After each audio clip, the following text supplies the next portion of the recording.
తెలుగు రాష్ట్రాల్లో 450కి పైగా రోబోటిక్ సర్జరీలు సక్సెస్ఫుల్ గా చేసిన ఘనత మణిపాల్ హాస్పిటల్దే. Hi hello welcome to Suman TV. నేను మీ Roshan. So Allu Arjun versus Revanth Reddy. So యావత్ తెలంగాణ ఆంధ్రప్రదేశే కాకుండా తెలుగు వాళ్ళు ఎక్కడైతే ఉన్నారో అన్ని చోట్ల కూడా ఇదే డిస్కషన్ నడుస్తుంది. అసలు ఏం జరుగుతుంది అనే దాని మీద డిస్కషన్ ఎక్కువగా నడుస్తుంది. అట్ ది సేమ్ టైం ఈరోజు మళ్ళీ అల్లు అర్జున్ని చికటపల్లి పిఎస్కి మళ్ళీ విచారణకు పిలిచారు. ఒక 20 క్వశ్చన్లు రెడీ చేసుకొని ఇదే దాని మీద స్పందించడానికి మనతో పాటు సిద్ధంగా ఉన్నారు ప్రొడ్యూసర్ నట్టికుమార్ గారు. సో నట్టికుమార్ గారు నమస్తే అండి. నమస్తే అండి. సో ఓవరాల్గా చూస్తున్నాం, గత 10 రోజుల నుంచి పుష్ప రిలీజ్ అయిన దగ్గర నుంచి కూడా దాని చుట్టూ వివాదం జరుగుతూనే ఉంది. అండ్ అల్లు అర్జున్ ఇంటి చుట్టూ వివాదం జరుగుతూనే ఉంది. అల్లు అర్జున్ చుట్టూ కూడా వివాదం జరుగుతూనే ఉంది. అండ్ ఎలా చూడొచ్చు ఓవరాల్గా అసలుకి అంటే చాలామంది కూడా రేవంత్ రెడ్డి గారు చేస్తుంది కరెక్ట్ అని చెప్తున్నారు. అండ్ ఆయన కూడా అసెంబ్లీ సాక్షిగా సినీ ప్రముఖులను ఉద్దేశించి మాట్లాడిన తీరును కూడా అందరూ హ్యాట్సప్, ఇలాంటి ఒక సీఎం లేడు అని కూడా మాట్లాడుతున్నారు. కొంతమంది ఏమో అల్లు అర్జున్ని కావాలని ఇబ్బంది పెడుతున్నారు, అల్లు అర్జున్ని కావాలని పోలీస్ స్టేషన్లకు పిలుస్తున్నారు, అల్లు అర్జున్ కావాలని అరెస్ట్ చేయించారు, అల్లు అర్జున్ని కావాలని బెయిల్ రాకుండా చేస్తున్నారు. అంటే రకరకాలుగా అంటే మిక్స్డ్ టాక్ వినపడుతుంది. అండ్ ఎలా చూడొచ్చు ఓవరాల్గా యాజ్ ఎ ప్రొడ్యూసర్గా ఇండస్ట్రీలో ఇన్ని సంవత్సరాల నుంచి ఉన్నారు, ఇలాంటి ఒక విషయాన్ని, ఇలాంటి ఒక టాపిక్ని ఎప్పుడు కూడా మీరు కూడా మాట్లాడి ఉండరు, పెద్ద పెద్ద ప్రముఖులు కూడా ఈరోజు మాట్లాడుకునే స్థాయికి వచ్చింది అంటే ఎక్కడ తప్పిదం అంటారు దీనికి? దాంట్లో నేను మళ్ళా చెప్తున్నానండి. రేవంత్ రెడ్డి గారిది కానీ, తెలంగాణ గవర్నమెంట్ది కానీ, పోలీస్ డిపార్ట్మెంట్ది కానీ ఎక్కడ ఒక చిన్న తప్పు కూడా లేదు. పోలీస్ డిపార్ట్మెంటే చేసిన సాహసం చెయ్యకపోతే కొన్ని వందల మంది చనిపోయేవారు. వాళ్ళు డామేజ్ కంట్రోల్ చేసి ఆయన్ని లోనకు పంపించకపోతే చాలా చాలా చాలా డామేజ్ అయిపోయేది. ఆ డామేజ్ నిజంగా పాపం ఆపినందుకు వాళ్ళకు పోలీసులకు మనం సన్మానం చేయాలండి. వాళ్ళకి హెడ్సప్ చెప్పాలా.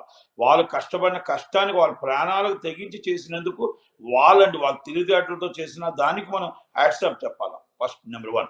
రెండోది, రేవంత్ రెడ్డి గారు లాంటి సీఎం 100% రాబోడేమో నాకు తెలియదు, కానీ ఇండస్ట్రీకి చేసిన మంచి కానీ, ఈ దీంట్లో చేసిన హెల్ప్ కానీ చాలా చాలా చేశారు.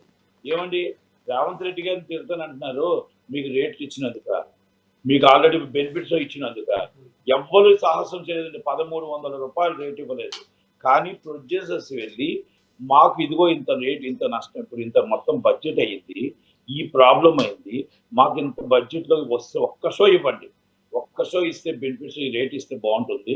ఒకవేళ మీరు తక్కువ ఇచ్చినా బ్లాక్ మార్కెట్ దళారుల ద్వారా డబ్బు వెళ్ళిపోతుంది, ఈ బ్లాక్ మనీ వెళ్ళిపోతుంది, మీకు గవర్నమెంట్కి రాదు, మాకు రాదు అని అంటే, అంతకుముందు దేవరా సినిమా ఎంత ఇచ్చారు బెనిఫిట్స్, దాన్ని బయట బ్లాక్ ఎంత అమ్మారు, అవన్నీ మొత్తం ఇంటెలిజెన్స్ రిపోర్ట్ కానీ మొత్తం అన్ని రిపోర్ట్లు తెప్పించుకొని ఆయన అప్పుడు ఇది 1500-2000 రూపాయలు దేవరా అమ్మారు, అమ్మిన డబ్బు దళారు వెళ్ళిపోయింది కనుక ఇది మనం 18% జిఎస్టీ వస్తుంది, ఇది రైట్ రాయల్గా ఆయన ఒక మంచి మనసుతో రేట్ ఇచ్చారు. నెంబర్ 1. రెండోది, మనకు అక్కడ 2వ తారీఖు నాడు వాళ్ళు, నేనే థియేటర్ ఓనర్ అండి, నేను థియేటర్లో 4 థియేటర్లు ఓనర్ కాబట్టి ప్రతి ఒక్కరూ బందోబస్తు కోసం పర్మిషన్ పెట్టిన తర్వాత వాళ్ళు ఏంటంటే పలానా ఈ సేవలో చలానా తీసుకోండి, మీకు ఇంతమంది పోలీసులు పర్మిషన్ ఇస్తున్నాం అని మాకు ఒక లెటర్ ఇస్తారు. అది మీ సేవలో చలానా తీసుకొని మళ్ళీ వెళ్ళిన తర్వాత మాకు పోలీసులు పంపిస్తారు.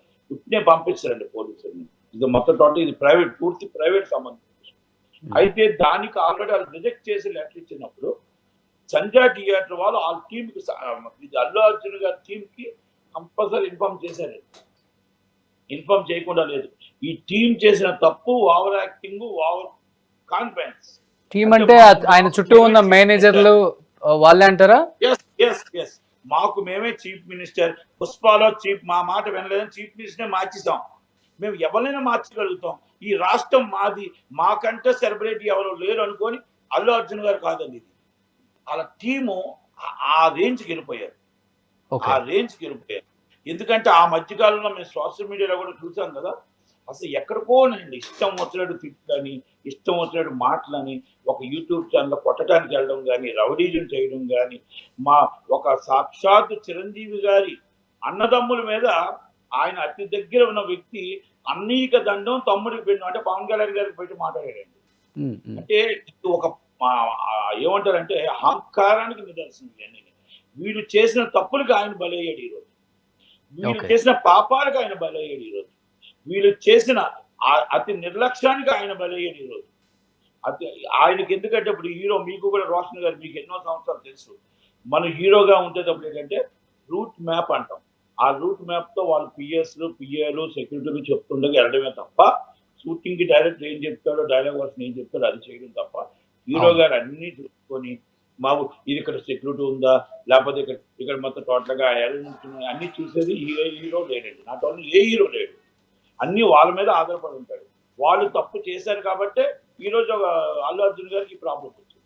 ఈవెన్ ఆ రోజు ఆమె చనిపోయినప్పుడు కూడా ఒక సిఐ, ఒక పోలీస్ ఇన్స్పెక్టర్ ఆయనకి చెప్పడానికి, ఇన్ఫార్మ్ చేద్దామని వెళ్ళటానికి వెళ్తుంటే కూడా ఆడేదో మేనేజరు మీరు వెళ్ళకూడదు ఆయన దగ్గరికి, మేము చెప్తాము, మేము ఇన్ఫార్మ్ చేయాలని చెప్పేసి కూడా పోలీసులను కూడా దురుసుగా మాట్లాడినట్టు కూడా చెప్పారు మనకి మీడియా పాయింట్లో వాళ్ళు. ఎందుకంటే ఈ అతి చేసిన వాళ్ళని ఉంచకూడదు ఇక్కడ. ఇలాంటి వాళ్ళు ఇండస్ట్రీ కూడా పనికిరాదు వీళ్ళు. ఎందుకంటే ఒక అంత పెద్ద హీరో, అంత బిగ్గెస్ట్ హిట్ అయిన సినిమాని ఈ రోజు సెలబ్రిటీ చేసుకోలేని పరిస్థితుల్లో, నార్త్ ఇండియాలో చాలా 685 కోట్లు కలెక్ట్ చేసిన సినిమాని, ఎవరికి చరిత్ర సృష్టించిన సినిమాని బయటికి వెళ్ళలేని పరిస్థితిని హీరోకి తీసుకొచ్చిన ఈ టీం ని ఇండస్ట్రీలో ఉండకూడదండి ఇలాంటి వాళ్ళు. అంటే ఆయన నిజంగా ఈ విషయంలో ఆ టీం తప్పు చేసిందే తప్ప, అనుకోని సంఘటనలో ఆయన ఇరుక్కున్నాడే తప్ప ఏ ఒక్కటి కూడా నాకు తెలిసి ఆయన తెలిసి తప్పు చేయలేదు అని మాత్రం నేను చెప్పగలుగుతాను. ఓకే, ఇది తెలిసి కావాలని చేసే వ్యక్తి అయితే కాదండి. ఎందుకంటే మనకి ఈ రోజు కాదండి, అది చిన్నప్పటి నుంచి ఇప్పుడు మాకు తెలుసు, వాళ్ళ ఫ్యామిలీ నాకు చెన్నై నుంచి తెలుసు. అరవింద్ గారితో నేను ఇప్పుడు ఎన్నో ఈసీ మెంబర్లుగా, ఎన్నో జాయింట్ సెక్రటరీగా, ఆయనతో పాటు నేను దాదాపు 20 సంవత్సరాలు నేను కలిసి పనిచేశాం. ఇది మా ప్రొడ్యూసర్ కౌన్సిల్ కావచ్చు, ఛాంబర్ కావచ్చు, వివిధ కమిటీలు కావచ్చు. అలాగే మాకు అక్కడ మొత్తం టోటల్గా ఏ విషయంలో పిఆర్పీలు అవ్వచ్చు, ఇంకోటి అవ్వచ్చు, ప్రతి దానికి సమయం పాటించి ఎక్కడైనా సరే ఏ గొడవలు అవ్వకుండా నిలబెట్టగల వ్యక్తి, మొత్తం సౌమ్యంగా నిలబెట్టి మాట్లాడగల వ్యక్తి ఉన్న అరవింద్ గారండి. డిఫరెంట్ క్యారెక్టర్స్ చేసుకుంటూ కష్టపడుతూ, ఆయన ఒక గంగోత్రి దాంట్లో ఒక ఎలా వచ్చిందో, గంగోత్రి తర్వాత ఒక డిఫరెంట్ క్యారెక్టర్స్ చేస్తూ, అలాగే మనకు బన్నీ సినిమా డిఫరెంట్ డాన్సెస్ అన్ని, అంటే ఆయన ఎదగడానికి ప్రజలకు ఏం మెప్పించాలో ప్రతి దానికి చేసుకుంటూ. దీనికి ముగింపు ఏమైనా ఉంటుందా నటికుమార్ గారు? ఎందుకంటే పుష్పలో అల్లు అర్జున్ చెప్పినట్టు తగ్గేదిలే అంటే, ఇటుపక్క రేవంత్ రెడ్డి గారు అసలు తగ్గేదిలే అంటున్నారు, అండ్ ఫైర్ అంటే వైల్డ్ ఫైర్ అంటున్నారు. ఎందుకంటే రాబిన్ హుడ్ పాలసీ అనమాట. సేమ్ ఉన్నోడి దగ్గర కొట్టడం, లేనోడికి పెట్టడం. సేమ్ ఇప్పుడు రేవంత్ రెడ్డి గారు అనుసరిస్తుంది కూడా అదేం చెప్పవచ్చు. ఎందుకంటే ఆ రోజు ఇన్సిడెంట్ జరిగిన తర్వాత అక్కడి నుంచి పాజిటివ్గా ఆయన స్పందించి అడ్రస్ చేసి అక్కడి నుంచి వెళ్ళిపోయి హాస్పిటల్లో జాయిన్ అయిపోయిన తర్వాత శ్రీతేజ్ని పరామర్శించి ఏదో ఒకటి నష్టపరిహారం అక్కడ వాళ్ళకి చెల్లించి అతని హెల్త్ను ఎప్పటికప్పుడు మానిటర్ చేసుకుంటూ వచ్చుండుంటే ఇంత దూరం వచ్చేది కాదు. ఇంత దూరం కూడా తెలంగాణ గవర్నమెంట్ కావచ్చు, పోలీస్ కావచ్చు, ఇంత దూరం కూడా తీసుకొచ్చే వాళ్ళు కాదు. సో యాక్సిడెంటల్గా జరుగుతుంటాయి. సో జరిగిన దానికి కూడా చాలా బాధపడ్డారు. ఇటుపక్క గవర్నమెంట్ కూడా ఎప్పటికప్పుడు ఆ అబ్బాయి హెల్త్ ఎలా ఉంది ఏంటి అనేది కూడా ఎప్పుడు మానిటర్ చేస్తున్నారు. అట్ ది సేమ్ టైం ఎవరికి తెలియకుండా జరిగిన రోజే జగపతి బాబు గారు ఇండస్ట్రీ నుంచి హాస్పిటల్కి వెళ్ళి చాలా సీక్రెట్గా ఉంచారు. ఆయన కూడా నేను వెళ్ళొచ్చానని, ఇంత ఫైనాన్షియల్గా హెల్ప్ చేశానని ఎప్పటికప్పుడు ఆ అబ్బాయి హెల్త్ గురించి కూడా కనుక్కుంటున్నారు. ఎంత చూస్తుంటే చూడండి, అసలుకి ఎక్కడ ఒక చిన్న మాట వల్ల, అంటే ఒక చిన్న తప్పిదం వల్ల ఇంత దూరం తీసుకొచ్చేదారు ఈ విషయాన్ని. అంటే నేను ఒకటే అంటానండి, మన మనసు మంచిగా మాట మంచిగా ఉంటే అంటారు కదా, అలాగా ఇప్పుడు మన దగ్గర ఉన్న మనసు కరెక్ట్గా ఉండుంటే ఈరోజు ఈ పరిస్థితి రాదు. ఇంకోటి ఏంటంటే చిన్న చిరుగు గాలి అని చెప్పి రేవంత్ రెడ్డి గారి చేతిలో లేదండి, ఇక్కడ మున్సీ గారి చేతిలో లేదండి, ఎవరి చేతుల్లో లేదండి. ఎందుకంటే is as per court order ప్రకారం అనుసరించవలసిన పరిస్థితి అది. ఇంకా లాని ఎవరు అత్యుత న్యాయస్థానాన్ని ఎవరు ఏమీ ఎదిరించలేరండి. ఎందుకంటే చట్టం ఏం చెప్తుంది, న్యాయం ఏం చెప్తుందో వినవలసిందే. ఇప్పుడు రేవంత్ రెడ్డి గారైనా వినాల్సిందే. రేవంత్ రెడ్డి ఇప్పుడు కోర్టు బెయిల్ ఇచ్చారండి, బెయిల్ ఇచ్చినప్పుడు రాత్రి 12 గంటలకు వదలమంటే ఎక్కడ వదులుతారండి? ఎందుకంటే ఎందుకంటే ఒక రూల్స్ అండ్ రెగ్యులేషన్స్ ఉన్నాయండి. ఆ ప్రకారంగానే 6:39 వదిలేరు. వదిలిన తర్వాత అందరూ కలడం, మళ్ళీ దాన్ని సోషల్ మీడియాలో పెట్టడం, మళ్ళీ రెచ్చగొట్టడం, మళ్ళీ ఫ్యాన్స్ అంతా రేవంత్ రెడ్డి గారిని తిట్టడం, ఇది కరెక్ట్ కాదు కదండి. ఇది కరెక్టా చెప్పండి. ఆయన కూడా అలా మాట్లాడొచ్చు సార్. ఒక సీఎం గా ఉన్న వ్యక్తి అసెంబ్లీలో కన్ను పోయిందా, కాలు పోయిందా, కిడ్నీలు పోయిందా, లివర్ పోయిందా, ఏముందని అందరూ సినీ ప్రముఖులు ఆయన ఇంటికి క్యూ కట్టారు అంటే అనే మాట రేపు రాబోయే ఎలక్షన్ లో కాంగ్రెస్ కి పెద్ద దెబ్బ అని చెప్పుకోవచ్చు కదా. ఏమి లేదండి, తప్పేమీ లేదండి. ఆయన దాంట్లో మీరు కావాలంటే మీరు ట్విట్టర్లో చూడండి, ఆయన మాట్లాడిన ప్రతి మాట కూడా అక్బరుద్దీన్ ఓవైసీ గారు ఆయన ఒక ప్రశ్న అడిగాడు, మా మలక్పేట నియోజకవర్గంలో వ్యక్తి ఈయన 30,000 జీతగాడు ఆ పొజిషన్ లో ఏంటి అని అడిగితే దాని ప్రశ్నకి స్టేట్మెంట్ ఇచ్చారండి. సాక్షాత్తు దేవాలయం అంటే మన చట్టాలు చేసుకునే మన అసెంబ్లీలో స్టేట్మెంట్ ఇచ్చాడు. అంటే తిరుగు లేదండి. అక్కడ అబద్ధం ఆడటానికి ఉండదు. అక్కడ మొత్తం టోటల్ గా స్టేట్మెంట్ ఇస్తూ ఆ స్టేట్మెంట్ లో ప్రతి డాక్యుమెంట్ ఉంటుందండి. స్టేట్మెంట్ లో అది శాశ్వతంగా ఉంటుంది ఆ డాక్యుమెంట్. ఆయన మాట్లాడుతూ ఏమన్నాడంటే, రేవతి అనే ఒక తల్లి చనిపోయింది, ప్రాణాయి పరిస్థితుల్లో ప్రాణంతో కొట్లాడుతున్న వాళ్ళ దగ్గర కలలేకపోయావు నువ్వు. మామూలుగా మీ మొత్తం టోటల్ గా ఆయనకి ఏమైంది, ఆయన మొత్తం టోటల్ గా 4 గంటల జైల్లో ఉంటే ఆయన్ని కలటానికి మొత్తం ఇండస్ట్రీ వచ్చింది. ఆ ఇండస్ట్రీ మొత్తం కానీ ఆ ఇండస్ట్రీ ఒక్కరు కానీ వచ్చి పిల్లల్ని కలిసారా, ఆ పిల్లల్ని పరామర్శారా, పిల్లల్ని అయ్యో కండోలెన్స్ చెప్పారా? అది మా ఛాంబరు కౌన్సిల్, నేను కౌన్సిల్ జాయింట్ సెక్రటరీ అండి, మా ఇండస్ట్రీ కోసం చెప్పారండి, మా ఇండస్ట్రీ ప్రభావం కోసం చెప్పారండి, మా ఇండస్ట్రీ గొప్పతనం కోసం చెప్పారండి, మా ఇండస్ట్రీ కలయిక కోసం చెప్పారండి. కార్పొరేటర్కి అందరికి ఏంటంటే రేపు ఉదయం ఆయన డేట్స్ ఇస్తారని ఒకరు, ఆయన కలగకపోతే రేపు అరవింద్ గారు ఫీల్ అవుతారని ఒకరు. కానీ ఆ పిల్లల్ని కలవాల్సిన అవసరం లేదు కదా వీళ్ళకి. అంటే నేనేమంటున్నానంటే, జగపతి బాబు గారు కలిశారు కదా, ఏ సంబంధం లేని జగపతి బాబు గారు ఇష్యూ జరిగిన తర్వాత వెళ్ళి కలిసి భరోసా ఇచ్చి వాళ్ళ చేతికి డబ్బులు ఇచ్చి ఎప్పటికప్పుడు హెల్త్ మానిటర్ చేస్తూ నేనున్నాను, మీ వెనక ఇబ్బంది లేదు, ఏది జరిగినా కానీ నేను చూసుకుంటాను అని ఒక భరోసా కూడా ఇచ్చి వచ్చారు. నిజంగా గ్రేట్ హ్యాట్సప్ అండి జగపతి బాబు గారు. ఆయన చాలా గ్రేట్ పర్సన్ అండి. నేనేమంటున్నానంటే ఛాంబరు కౌన్సిల్ మా అసోసియేషన్లు ఉన్నాయి. మనం ఇలాంటి సంఘటన నాట్ ఓన్లీ అల్లు అర్జున్ గారు కాదండి, ఇండస్ట్రీలో ఒక థియేటర్లో అనుకోని సంఘటన జరిగినప్పుడు మనం అందరం కూడా ఒక కంట్రోలెన్స్ చేసి మనం ఇలాగైనా తప్పు జరిగింది అనుకోని యాక్సిడెంట్లుగా జరిగింది కాబట్టి మనం తప్పకుండా వాళ్ళకి అండగా ఉంటామని ఒక స్టేట్మెంట్ ఇస్తే ఏమైనా పోతుందండి. ఒక్కరు ఎవరైనా సరే టీం వెళ్తే ఏమైనా పోతుందండి. మీరు ఒక్క మాట చెప్పండి, అంతమంది ఉదయం 6 గంటల నుంచి కాపలా కాసారే, అంతమంది ఉదయం 6 గంటల నుంచి వెళ్తూ మొదలు పెట్టారే. ఇది ప్రొడ్యూసర్ కౌన్సిల్ జాయింట్ సెక్రటరీగా అడుగుతున్నాను వాళ్ళని. తప్పు కదా మరి రేవంత్ రెడ్డి గారు ఎందుకు తప్పు పడుతున్నారండి? ఇప్పుడు రేవంత్ రెడ్డి గారు ఆయన అడిగిన ప్రశ్న అసెంబ్లీలో అది. కానీ రేవంత్ రెడ్డి గారి కళ్ళల్లో బాధ కనిపించిందండి. ఒక కుటుంబం ఒక సినిమా కోసం వెళ్ళి నిర్దాక్షిణ్యంగా తొక్కిస్లాట్లో ఒక ఆడబిడ్డ చనిపోయింది, ఒక బిడ్డ ప్రాణాలు సైతం కొట్టుమిట్టాడుతున్నాడు, ఎవరు పట్టించుకోలేదన్న ఒక బాధ ఆయన కళ్ళల్లో తెలియని ఆ కన్నీరు కనిపించింది అందరికి కూడా. యావత్ తెలంగాణ ప్రజానీకం, ఆంధ్ర ప్రజానీకం గమనించారు దాన్ని. డెఫినెట్గా ఆయన చేసిన దాన్ని ఎవ్వరూ కూడా నెగిటివ్గా తీసుకోలేదు. ఎందుకంటే యాజ్ పర్ చీఫ్ మినిస్టర్గా అంటే ఆయన దగ్గర హోమ్ ఉంది కాబట్టి ఆయన క్లియర్గా చెప్పారు, ఈ కేసుకు సంబంధించిన ప్రతిదీ కూడా నా దగ్గర పిన్ టు పిన్ ఉంది, అందుకోసమే ఇంత దూరం వెళ్లాల్సి వచ్చింది ఈ కేసు అని చెప్పేసి కూడా ఆయన క్లియర్గా చెప్పారు. ఆయన చేసిన దాంట్లో తప్పని ఎవ్వరు కూడా ఆయన్ని నిందించట్లేదు, ఎవరో కొంతమంది తప్పితే ఆయనకు ఆ బాధ కనిపిస్తుంది. ఒక కుటుంబం రోడ్డును పడ్డ బాధ కనిపించింది. సినిమా ఇండస్ట్రీ తల దించుకోవాలండి. ఈ సినిమా ఇండస్ట్రీ ప్రతి హీరో గుణపాఠం ఇది.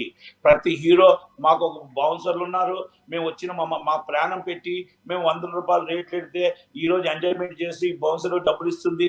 ఆ ప్రజల సొమ్మే, ఆ అభిమానుల సొమ్మే అని గుర్తు పెట్టుకోవాల్సిన బాధ్యత మీకు సార్. ఫస్ట్ ఆఫ్ ఆల్ మీరు సినిమా ప్రొడ్యూసర్ గా ఎంతో మంది హీరోలతో సినిమాలు తీశారు, ఈవెంట్స్ చేస్తారు కాబట్టి మీకు కూడా చెప్తున్నాను సార్, ఈ బౌన్సర్ల లాగా పనిచేస్తే ఈ గొడవలు ఉండవు సార్. ఒక్కొక్క మనిషిని తీసేపోయి ఇసిరిసిరేస్తారు, హీరో ముందుకు రాకముందే తోసేస్తారు. ఎవరిచ్చారు సార్ ఆ ఎదవలకి ఆ అధికారం? ఎవరిచ్చారు సార్? అసలుకి జనరల్ ఆఫ్ పోలీస్ లాగా బిహేవియర్ చేస్తారు బౌన్సర్లని. ఎస్పెషల్లీ ప్రీ రిలీజ్ ఈవెంట్ లో మీడియా వల్ల మేమే చాలా సార్లు చూసాం. ప్రొడ్యూసర్స్ డైరెక్టర్స్ చెప్పాలి కదా సార్, హీరో కూడా చెప్పాలి సార్. అసలు మనిషిని దగ్గరికి రానియకుండా మనిషిని తోసేయటం, వాడు వెళ్ళి ఎక్కడన్నా అది తగిలి వాడు చనిపోతే ఎవడు సార్ దానికి బాధ్యత? ఎవడు? బౌన్సర్లకు ఎవడు సార్ ఈ అధికారం ఇచ్చింది? బ్లాక్ డ్రెస్ ఒకటి వేసుకొని ఇంత జబ్బలు చూపించుకుంటా మనుషులను తోసేసుకుంటా ఎవరు సార్ వాడికి అధికారం ఇచ్చింది? అసలుకి ఎందుకు సార్ ప్రొడ్యూసర్లు ప్రొడ్యూసర్లు చెప్పాలి సార్, దీన్ని ఎంకరేజ్ చేయకూడదు ప్రొడ్యూసర్లు కూడా. యాజ్ ఎ ప్రొడ్యూసర్ గా మీకు కూడా నేను చెప్తున్నాను సార్ ఇది. ప్రొడ్యూసర్ లెవెల్ ఎంకరేజ్ చేయి. ప్రొడ్యూసర్ చేతిలో సినిమా ఉంటే బాగానే ఉంటది, డైరెక్టర్ చేతిలో సినిమా ఉంటే బాగానే ఉంటది. ఇప్పుడు అంతా hero PR team, hero separate, hero మొత్తం టోటల్ గా పర్సనల్స్, ఆ హీరో గారి తాలూకు వాళ్ళు ఉన్నారు ఎవరైతే ఉన్నారో వాళ్ళ చేతుల్లో వెళ్ళిపోయిందండి సినిమా. ప్రొడ్యూసర్ అనేవాడు క్యాషియర్, ప్రొడ్యూసర్ అనేవాడు క్యాషియర్. నువ్వు డబ్బు పట్టుకురా, ఎవరికి వాటాలు ఇవ్వాలో, ఎవరికి డబ్బులు ఇవ్వాలో, ఎవరెవరిని నిర్మాతలు చేయాలో హీరోనే చేస్తున్నాడు. ఇది వాస్తవం, ఒప్పుకోక తప్పదు. ఎందుకంటే ప్రతి దానికి నిజంగా మీరు అనే మాటలు వింటుంటే అనిపిస్తుంది ప్రొడ్యూసర్ల క్యాషియర్ అంటే. నిన్న పుష్ప ప్రొడ్యూసర్స్ వెళ్ళి అక్కడ చెక్ ఇచ్చి వచ్చారు. అదే హీరో వెళ్ళి ఉంటే ఇంకా చాలా హ్యాపీగా ఫీల్ అయ్యే వాళ్ళేమో, లేకపోతే అరవింద్ గారు వెళ్ళి ఉంటే ఇంకా హ్యాపీగా ఫీల్ అయ్యారేమో. అవునండి, ఇది ఈ రోజు ఒక్కటేనండి, ఇది ప్రతి హీరో తెలుసుకోగలగాలి. ఈ రోజు చూసారా, ఈ రోజు ఎంత పెద్ద హిట్ అయ్యి మన నేషనల్లో నార్త్ ఇండియాలో పెద్ద హిట్ అయ్యి ఆయన ఎక్కడా కూడా పాపం వెళ్ళలేక మాట్లాడలేక పరిస్థితిలో ఒక బాధతో, ఆయనకి బాధ ఉంది, చాలా కష్టం ఉంది, ఆమె చనిపోయిందని బాధ ఉంది, ఆమె అబ్బాయి చావుమతులు ఉన్నాడని బాధ ఉంది. ఇప్పుడు ఆయన కావాలని చేయలేదండి, కావాలని జరగలేదండి. ఇది టీం తప్పు చేసి అక్కడి నుంచి ఊరేగింపుగా తీసుకురావడం కానీ ఇంకొకటి మన ప్రెస్ మీట్ పెట్టి పోలీసులకి మన రేవంత్ రెడ్డి గారికి ఛాలెంజ్ విసరడం కూడా చాలా తప్పు. ఎందుకు చెప్తాను, ప్రతిదీ రాంగ్ ట్రాక్ పట్టించారు ఆయన ప్రతి దానికి రాంగ్ ట్రాక్ పట్టించారు. మీకు already as per law bail ఇచ్చారండి, మీకు బెయిల్ ఇచ్చినప్పుడు అసలు మీరు మాట్లాడకూడదు. మీరు మొన్న ఆదివారం ట్వీట్ చేశారు, ఎక్సలెంట్, మీరు ఒకటే ట్వీట్ చేశారు, ఏమన్నారు, ఎవరి మీదైనా సరే ఎస్ఎఫ్బి గారు పోస్ట్ పెట్టి చర్య తీసుకుంటామని. అది మీరు ఆల్రెడీ ఒక మాట చెప్పుకుంటే బాగుంది, కానీ సండే నాట్ చేశారు. వాట్సాప్ మీరు, ఎందుకంటే 100% ఫ్యాన్స్ మనం కంట్రోల్ చేయాల్సిన బాధ్యత మనకు ఉంటుంది.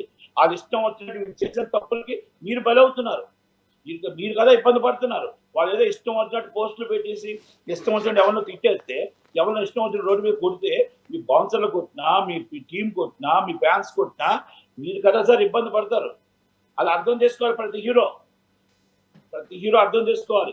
ఏమంటే చిరంజీవి గారికి ఇన్ని సంవత్సరాలు ఫ్యాన్స్ ఫాలోయింగ్ ఉందండి, హీరో కృష్ణ గారికి, హీరో మహేష్ బాబు గారికి ఇన్ని సంవత్సరాలు కృష్ణ ఫాలోయింగ్ ఉందండి, ప్రభాస్ గారికి ఫాలోయింగ్ ఉందండి. ఎవరైనా ఒక్క రోజు ఈ పొరపాట్లు జరిగాయని నాకు చెప్పండి. ముమ్మాటికి పుష్ప టీం కావచ్చు, అల్లు అర్జున్ గారి సైడ్ తప్పు ఉంది కాబట్టి ఈ రోజు ఇండస్ట్రీ ఎవరు కూడా దీని మీద స్పందించట్లేదు. మీరు చూస్తే అర్థమవుతుంది, ఒక్క హీరో కూడా ట్వీట్ చేయలేదు అల్లు అర్జున్కి సపోర్ట్ చేస్తున్నాం, అల్లు అర్జున్కి పాజిటివ్గా ఎవరు ట్వీట్ చేయలేదు. బికాజ్ ఆఫ్ అక్కడ తప్పు ఉంది, తప్పు జరిగింది.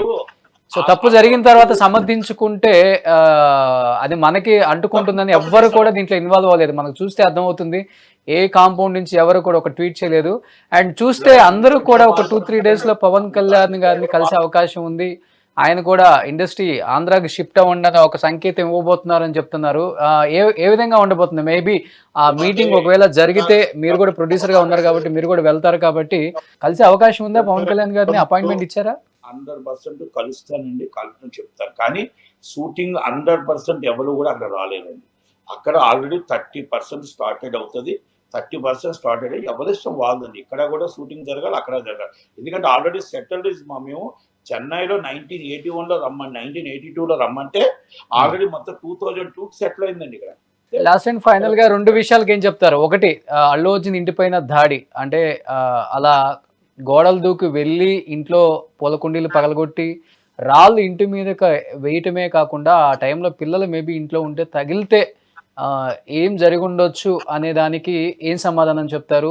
అట్ ది సేమ్ టైం దీని వెనక కేటీఆర్ గారి హస్తం ఉంది, కేటీఆర్ గారికి సంబంధించిన వ్యక్తులు వాళ్ళని కొంతమంది అంటున్నారు, కొంతమంది ఏమో రేవంత్ రెడ్డి గారి వ్యక్తులు, కొనంగల్కి సంబంధించిన వాళ్ళు దాంట్లో 4 ఉన్నారు అంటున్నారు. ఏ విధంగా చూడొచ్చు దీన్ని? ఎందుకంటే రేవంత్ రెడ్డి గారు క్లియర్గా ఖండించారు, సినీ ప్రముఖుల ఇళ్ల మీద దాడులు అస్సలు చేయకూడదు, సో చాలా బాధ్యతారహితంగా వ్యవహరిస్తున్నారు, ఈ పద్ధతి కాదని. ఇంటి ముందు ఈ రోజు నేను అటు నుంచే వస్తున్నానండి, ఒక సీఎం ఇంటికి పెట్టిన బందోబస్తు అల్లు అర్జున్ ఇంటికి పెట్టింది ఈరోజు. దాడికి ప్రతి దాడి చేయడం అనేది ఎవరు కూడా సమర్థించరు. రెండోది, ఇప్పుడు ఆయన ఆల్రెడీ కోర్టు పరిధిలో ఆయన లీగల్ గా ఎదుర్కొంటున్నాడు. అక్కడ ఏ తప్పు జరిగినా యాజ్ పర్ చట్టం న్యాయం అది మనకు చెప్తుంది. మన ఇంట్లోకి వెళ్ళిపోయి దాడి చేయడం అనేది ఏమైనా చర్య, ఎవరూ దాడి చేయడానికి కరెక్ట్ గా కాదు. ఎందుకంటే వాళ్ళ ఫ్యామిలీ అలా హస్బెండ్ కూడా పిల్లలు ఇంట్లో ఉన్నారండి, టక్కన ఏదో జరుగుతుందని చెప్పేసి వాళ్ళకి తెలియదు కదా. చిన్నపిల్లలు డోర్ తీసుకొని బయటకు వచ్చేస్తే ఆ టైంలో ఆ స్టోన్స్ తగిలితే ఏంటి? See, అక్కడ జరిగిందాన్ని వెనక తీసుకురాలేము. ఆ బాబు పరిస్థితి నిజంగా తలుచుకుంటే అందరికి బాధేస్తుంది. బాబు కోలుకోవాలని అందరం కోరుకుంటున్నాం. అంతేగాని దానికి మనం మళ్ళీ ప్రతీకారంగా ఇంటి మీద రాళ్ళు రువ్వి అంటే జరగరాంది ఏమైనా జరిగితే దానికి బాధ్యులు ఎవరు అంటే రేపు అది 100% ఖండించవలసిన విషయమేనండి. ఇంకోటి అండి, ఇక్కడ ఇది ఇంతగా పెరగటానికి, ఇంతగా రెచ్చగొట్టడానికి కేటీఆర్ గారే కారణం. సినిమా వాళ్ళు కేటీఆర్ గారిని నమ్ముకుంటే మాత్రం అందరూ కంపల్సరీ ఇదే పరిస్థితికి వస్తుంది. ఒక్కసారి అర్థం చేసుకోండి. కేటీఆర్ గారు ఈ రోజు ఆయన మర్చిపోయాడో లేదో తెలియదు కానీ ఒక సీఎం పేరే మర్చిపోయాడు, ఆయన స్టార్ హీరో పట్టించుకోలేదు, స్టార్ హీరోని లోన్ వేశాడు అని రెచ్చగొట్టిందే కేటీఆర్ గారు. ఒక సెలబ్రిటీ పేరు మర్చిపోయాడు అంటే పేరు కూడా నేను గుర్తు పెట్టుకోలేను, నువ్వు చీఫ్ మినిస్టర్ నిన్ను ప్రజలే గుర్తు పెట్టుకుంటారు అంటే అది రెచ్చగొట్టడం కాదా? అరెస్ట్ చేసి అందరినీ సినిమాలందరినీ అరెస్ట్ చేసి ఫైనల్ కన్క్లూజన్ ఏం చెప్తారు నట్టి గారు? ఎందుకంటే చికట్పల్లి పిఎస్ మళ్ళీ అల్లు అర్జున్ విచారణకు పిలిచింది కాబట్టి ఎలా ఉండబోతుంది? మళ్ళీ అరెస్ట్ అయ్యే అవకాశం ఉందంటారా, లేక కేవలం విచారణకు మాత్రమే పిలిచి పంపించే అవకాశం ఉందంటారా ఈ రోజు? అవునవునండి, హైకోర్టు వారు ఏం చెప్పి 4 వారాల మధ్యంతర బెయిల్ ఇచ్చారు. హైకోర్టు వారు విచారణకు సహకరించమన్నారు. ఆయన కోర్టు వారు ఇచ్చిన ఆర్డర్ ప్రకారం ఆయన నోటీస్ ఇచ్చారు కాబట్టి కోర్టు విచారణకు హాజరయ్యి ఆయన కంపల్సరీ ఆయన స్టేట్మెంట్ ఇవ్వాల్సిన బాధ్యత ఆయనకు ఉంది కాబట్టి ఆయన బాధ్యతగా కంపల్సరీ వెళ్ళారు. ఆయన స్టేట్మెంట్ ఇస్తారు, స్టేట్మెంట్ అంతా రికార్డ్ చేసుకుంటారు. స్టేట్మెంట్ రికార్డ్ చేసుకున్న తర్వాత వచ్చి 4 వారాల్లోనే 10 రోజులు 5 రోజుల్లో కోర్టు వారు ఏ నిర్ణయం తీసుకుంటే ఆ నిర్ణయాన్ని కట్టుబడి ఉండాల్సిందేనండి. ఎవరు అత్యున్నత న్యాయస్థానానికి ఎవరు ఎదురు చేస్తాను ఉండదు. ఆ న్యాయస్థానం వాళ్ళు ఏమిస్తే ఆ నిర్ణయానికి కట్టుబడి ఉండాల్సిందే. గవర్నమెంట్ అయినా, పోలీసు వారైనా, అల్లు అర్జున్ గారైనా సరే. సో ఎనీహౌ థ్యాంక్ యూ నట్టి కుమార్ గారు. ఎందుకంటే న్యాయస్థానానికి ఎంతటి వాళ్ళైనా కానీ అందరూ సమానులే అనే ఒక మెసేజ్ అయితే స్ట్రాంగ్గా వెళ్ళింది కాబట్టి నిజంగా పెద్ద లేదు చిన్న లేదు, తప్పు చేస్తే ఎవరికైనా శిక్ష తప్పదు అనేది మళ్ళీ ఇంకొకసారి రుజువు అయింది కాబట్టి విల్ వెయిట్ అండ్ సీ ఏం జరగబోతుందో. థ్యాంక్ యూ అండి, థ్యాంక్ యూ సో మచ్.